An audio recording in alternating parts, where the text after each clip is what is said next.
Татар кавымы без. Күп без, төрле дә без. Барыбызны хатын-кыз булуыбыз. Гасырлар дәвамында буыннан-буынга яңарып, байып килгән дини милли тамырлар бай мирасыбыз берләштерә. Әлеге проектка катнашып, үз сүзен, фикерен әйтергә теләүчеләрнең һәр язмасы шушы олы хис белән сугарылган. Күңел дөньяларын ашкан һәр замандашыбызга рәхмәтлебез. Яшәү фәлсәфәләрен алар гади генә мисалларда бәян иттеләр. Тирә-як мөхит белән гармониядә яшәүне ачып бирделәр. Тыныч тормышның кадерен ассызыкладылар.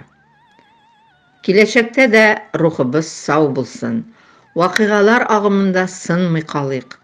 Яшәүнең яме дә, гаме дә тынычлыкта һәм саулыкта. Аллаһ Тәгалә рәхмәтеннән ташламасын иде.